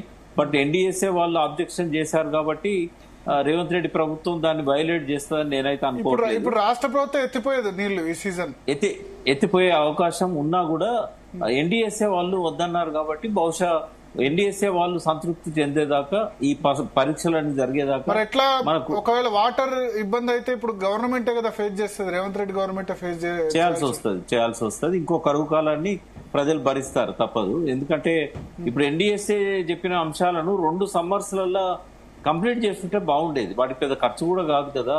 అంటే మనది 3 లక్షల కోట్ల బడ్జెట్ లో అదేమంత పెద్ద ఖర్చు. కావాలంటే ఆ కాంట్రాక్టర్స్ ఇంకా లిబరేట్ కాలేదు. ఆఫ్ఘాన్స్ వాళ్ళు అట్లాగే ఉన్నారు, నవయుగ వాళ్ళు అట్లాగే ఉన్నారు. వాళ్ళతోనే చేయించాల్సి ఉండే ఈ పనులకు కావాల్సిన ఖర్చులన్నీ కూడా. ఈ ఎల్ఎన్టీ వాడు రెడీగా ఉన్నాడు పెట్టుకోవడానికి. మరి 2 సీజన్లను దాటేసింది కదా రేవంత్ రెడ్డి ప్రభుత్వం.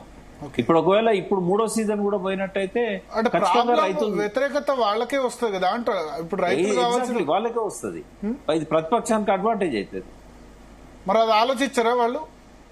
అంటే వాళ్ళకి ఏం చేయలేరు కదా, వాళ్ళు ఏం చేయలేని పరిస్థితి. ఎన్డీఎస్ఏ ఎల్లంపల్లి నుంచి లిఫ్ట్ చేయొచ్చు. ఒకవేళ ఎల్లంపల్లి దగ్గర ఏమైనా వాటర్ వస్తే కనుక లిఫ్ట్ చేసి ఎల్లంపల్లి దగ్గర ఎంత వచ్చినా కూడా మనం డైవర్ట్ చేసుకోవచ్చు, ఇబ్బంది లేదు. ఎల్లంపల్లి దగ్గర రాసినా పర్లేదు. మిడ్ మానేరుకు ఒకవేళ శ్రీరామ్ సాగర్ లో వరద వచ్చినట్టయితే మిడ్ మానేరుకు ఏ రకమైన లిఫ్ట్ అవసరం లేకుండా నేరుగా పంపించవచ్చు. భరత్ గారు, between Yellampalli, between SRSP flood flow canal ఆయకట్ లేదు, మధ్యలో ఆయకట్ లేదు. Only Gayatri pump house, Nandi Medaram pump house, ఈ 2 పంప్ హౌస్ నీళ్లను లిఫ్ట్ చేయడానికే తప్ప మళ్ళా మిడ్ మానేర్లో పోయడానికే తప్ప ఆయకట్ అనేది లేనే లేదు. కాబట్టి ఫ్లడ్ వస్తేనేమో వరద కాలం నుంచి మళ్లించవచ్చు మిడ్ మానేర్లకు. కిందనే ఆయకట్టు ఉంది, మొత్తం ఆయకట్ అంతా కూడా ఉన్నది మిడ్ మానేర్ నుంచి మొదలుపెట్టి కొండపోచమ్మ సాగరు, బస్వాపూర్ రిజర్వాయర్ దాకా. కాబట్టి మనకు వరద కాలం ఒకటి ఆల్టర్నేటివ్ ఉంది. కడెం నుంచి వచ్చినట్టయితే ఎల్లంపల్లి ద్వారా ఇంకో 2 లిఫ్ట్లు పెట్టి మనము మళ్ళీ మిడ్ మానేర్ లో పడేసుకుంటాం. కొద్దిగా లిఫ్ట్లకు ఖర్చు అవుతుంది. ఈ 2 ఆల్టర్నేటివ్స్ మనకు ఫ్లడ్ వచ్చినప్పుడు బ్రహ్మాండంగా ఉపయోగపడతాయి. సో ఇప్పుడు బనకచర్లకు సంబంధించి ఇవాళ మీటింగ్ విషయానికి వద్దాం. ప్రకాష్ గారు ఏమంటారు? ఇప్పుడు హరీష్ రావు ప్రెస్ మీట్ పెట్టి తిట్టారు బనకచర్ల మీద. ఇప్పుడు మీకు ఇక్కడ కూర్చున్నది వెదిరి శ్రీరామ్ గారు, బుచ్చే చౌదరి కూడా వెళ్ళిపోయారు. ఇంకా రాజకీయాల గురించి మా ఇద్దరితో మాట్లాడితే మేమేం చెప్తాం? ఇప్పటికే మేము మా ఇద్దరి మధ్య కొంత వైరం పెరిగింది రాజకీయాలు చేయబట్టి. ఇద్దరం మంచి స్నేహితులు మేము. వైరం పెరిగిందా? లేదు లేదు లేదు, నేను ఎప్పుడు పెంచుకోలేదు. నాకు ఎందుకంటే మీరు రాసిన 5 ఆర్టికల్స్ కు నేను సమాధానం ఇచ్చాను కదా, అప్పుడు కొంత అంటే ఏదైనా కూడా వైరం ఎందుకు ఉంటుంది? డిఫరెన్స్ ఆఫ్ ఒపీనియన్ స్నేహితుల మధ్య కూడా ఉండొచ్చు కదా. ఎగ్జాక్ట్లీ. కానీ నేనేమంటున్నా, రాజకీయ భావాలు కాదు కదా. ఇప్పుడు శ్రీరామ్ గారు భారతీయ జనతా పార్టీలో ఉన్నా నేను కాదు, ఆయన నితిన్ గడ్కరీ గుర్తించి అప్పుడు పెట్టుకున్నారు కదా. మెయిన్లీ ఆయన కూడా అకాడమిక్స్ నుంచి వచ్చిన వాళ్ళే, మీరు కూడా అకాడమిక్స్ నుంచి. ఆయన ఉద్యమ నాయకుడు, మేమందరం కలిసి ఉద్యమంలో పనిచేసాం. అమెరికాలో కంఫర్టబుల్. ఆయన ప్రొఫెషనల్, మీరు ప్రొఫెషనల్, మీరు లాయర్ నుంచి వచ్చారు. నేనేమంటున్నా అంటే రాజకీయాల దారి రాజకీయాలది. మేమిద్దరం మాట్లాడితే సబ్జెక్ట్ వస్తుంది బయటికి. ఎందుకంటే ఆయన గత 11 సంవత్సరాలుగా కేంద్ర ప్రభుత్వంలో ఉన్నతమైన స్థానాలలో ఉండి యాక్సెస్ ఉన్నాడు ఇన్ఫర్మేషన్. అయితే ఇక్కడ ఒకటి, ఇప్పుడు గతంలో శ్రీరామ్ గారు చాలా గట్టిగా నదుల అనుసంధానం ఇచ్చంపల్లి నుంచి జరగాలి అని చెప్పి, ఎందుకంటే ఆయన దాని టాస్క్ ఫోర్స్ చైర్మన్ మీరే కదా. టాస్క్ ఫోర్స్ చైర్మన్ ఉన్నప్పుడు ఎందుకు కేసీఆర్ ప్రభుత్వం అప్పుడు వ్యతిరేకించింది? వ్యతిరేకించలేదు. వారు కూడా చెప్తారు. ఇన్ ప్రిన్సిపల్ ఏంటంటే వ్యతిరేకించారు. పై రాష్ట్రాలు ఒప్పుకున్న తర్వాత ముందు క్లారిటీ ఇవ్వనియండి. విద్యాసాగరరావు గారే అటెండ్ అయ్యారు. వారు కూడా ఉన్నారు అప్పుడు. శ్రీరామ్ గారు వారు ఏమన్నారంటే, మా వాటా విషయాలలో ఎటువంటి ఇబ్బంది లేకుండా మీరు తీసుకపోతే మాకు అభ్యంతరం లేదు. ఈ పర్మిషన్లు, అప్రూవల్స్ ఇవన్నీ తొందరగా చేసేసేయండి, తర్వాత మీరు తీసుకపోండి అన్నారు తప్ప వద్దని ఎప్పుడూ చెప్పలేదు. ఇవాళ వారు ఇచ్చిన నిన్నటి ప్రజెంటేషన్ లో కూడా ఆ విషయం మెన్షన్ చేశారు. In principle 2 states have accepted అన్నప్పుడు ఎట్లా శ్రీరామ్ గారు యాక్సెప్ట్ చేసిందా? కొంచెం క్లారిఫికేషన్ అవసరం ఇక్కడ. 2014 నుంచి 19 వరకు నేను టాస్క్ ఫోర్స్ మెంబర్ గా ఉన్నా. 2019 to 24 నేను చైర్మన్. అయితే 14 to 19 టర్మ్ లో ఫస్ట్ 2-3 years యాక్సెప్ట్ చేయలేదు. రీజన్ కూడా ఏం చెప్పలేదు. ఎందుకంటే there concentration was, state governments concentration was on Kaleshwaram and other things. అసలు అది మేము ఎంత ప్రపోజ్ చేసినా గానీ యాక్సెప్ట్ చేయలేదు. తర్వాత 2018-19 టైంకి హరీష్ రావు గారు మినిస్టర్ ఉన్నప్పుడు తర్వాత అప్పుడు బాగా పర్సూ చేస్తే, హరీష్ రావు గారు ఢిల్లీకి వచ్చినప్పుడు మాతో కూర్చున్నప్పుడు నేను కన్విన్స్ చేస్తే, వారిని కూడా అడగండి, 2-3 అనుకున్నాం. ఏంటంటే నేను సేమ్ నెగోషియేషన్ ఆంధ్రప్రదేశ్ తో కూడా చేసిన, అన్ని రాష్ట్రాలు నదుల అనుసంధానం 30లో నేను 3-4 ఆల్రెడీ పైప్ లైన్ లో పెట్టిన, అందులో 2 ఆల్రెడీ మొదలైనవి కన్స్ట్రక్షన్ కంట్రీలో. So same principle applied here also. I negotiated with Andhra also. Harish Rao గారు అప్పుడు మన తెలంగాణ నుంచి ఏం ఒప్పుకున్నారంటే, ఎస్కే జోషి గారు అందరూ, ఒకటి 50% వాటర్ కావాలి మాకు, రెండోది 968 TMC TPS క్లియర్ కావాలా, మూడోది ఈ సమ్మక్క సారక డిస్టర్బెన్స్ కాకూడదు, మేడిగడ్డ డిస్టర్బెన్స్ కాకూడదు. ఇది యాక్సెప్ట్ చేసినాం. ఛత్తీస్గఢ్ గొడవ మీరు చూసుకో. బట్ ఇది లేటర్ స్టేజ్ లో. ఫస్ట్ లో మాత్రం భరత్ గారు మీరు అన్నది correct, without any reasoning oppose చేసిండ్రు. బాగా స్ట్రగుల్ అయింది అప్పుడు. నాకు రీజన్ ఉంది, మాకుంది రీజన్.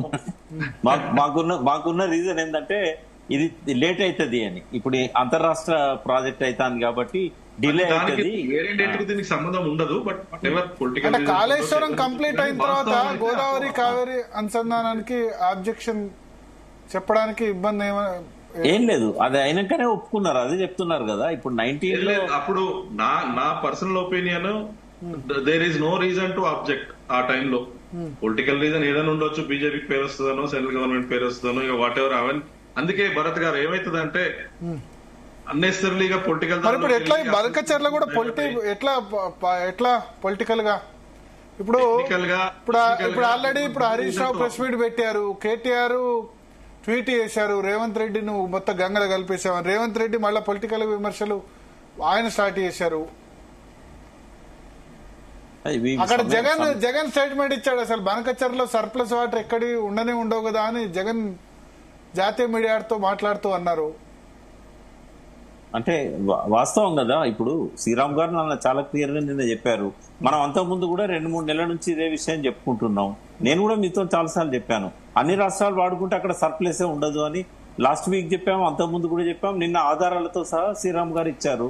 ఇంకా జగన్ గారికి అన్ని రాష్ట్రాలంటే ఇప్పుడు ఒడిశా, ఛత్తీస్గఢ్ వాడుకుంటే వాళ్ళకి అంత ఫారెస్ట్ ల్యాండ్ కదా, అదంతా కూడా హెవీ రెయిన్ ఫాల్ ఉన్న. కేసీఆర్ గారు చూపెట్టారు కదా, లిఫ్టులు పెట్టి ఎక్కడికైనా తీసుకుపోవచ్చు అని. పెట్టి ఖర్చు పెట్టేట్టు మిగతా వాళ్ళు అంత బడ్జెట్ లేదు కదా. తెలంగాణ అంటే సర్ప్లస్ బడ్జెట్ స్టేట్, సరే ఇప్పుడు డెఫిసిట్ అయింది, కానీ ఛత్తీస్గఢ్ కి అంత రెవెన్యూ లేదు కదా. అంటే నీళ్ల విషయంలో ముందుకు వస్తారు. ఎందుకంటే పవర్ చార్జెస్ డిపిఆర్ లో మనం కాళేశ్వరంలో 6 రూపాయలు అని చెప్పాము. ఇప్పుడు గ్రీన్ కోడ్ మనకు ₹2.50 సోలార్ పవర్ ఇస్తా అంటున్నాడు. అంటే పవర్ చార్జెస్ తగ్గుతున్నాయి, రాష్ట్రాలు పవర్ సర్ప్లస్ అవుతున్నాయి. కాబట్టి అది పెద్ద ఆటంకం అని నేను అనుకోవట్లేదు. యా, శ్రీరామ్ గారు ఎక్కడి వరకు వెళ్తుంది ఇప్పుడు? వారం రోజుల్లో కమిటీ వేస్తారంటారు. మీ అభిప్రాయం ఏంది బనకచర్ల ఇష్యూ?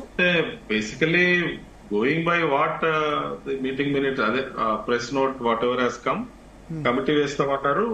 కమిటీ నిర్దిష్టంగా చూస్తుందన్నారు. So we got to wait and see. Okay. So Prakash గారు ఎక్కడి వరకు వెళ్తుంది ఇది? అంటే నేనైతే దీన్ని అప్రిషియేట్ చేస్తున్నా. ఒకవేళ ఇవాళ నిమ్మల రామానాయుడు చెప్పిందే నిజమైతే, తెలంగాణ ఇష్యూస్ అన్నిటిని కూడా నిన్న ఉత్తమ్ కుమార్ గారు లేఖలో ప్రస్తావించారు. అదేవిధంగా మన రామకృష్ణారావు గారు చీఫ్ సెక్రటరీ హోదాలో కూడా ఈ ఇష్యూస్ అన్ని కూడా ముందు పెట్టారు. మొట్టమొదటిసారి తెలంగాణ వచ్చినాక అన్ని ఇష్యూస్ మీద చర్చించడానికి ఒక కమిటీ రావడం అనేది మనం అప్రిషియేట్ చేయాలి. దాన్ని తప్పట్టాల్సిన అవసరం లేదు. రేపు ఒకవేళ వాళ్ళు చర్చించేటప్పుడు ఏమన్నా లోపాలుంటే ఖచ్చితంగా నిలదీయాల్సి వస్తుంది, వ్యతిరేకించాల్సి వస్తుంది. కాబట్టి ఇది ఒక మంచి ఇనిషియేటివ్ అని నేను అంటున్నా. గతంలో కేసీఆర్ కి అవకాశం రాలేదు, రేవంత్ రెడ్డి గారికి ఇప్పుడు అవకాశం వచ్చింది.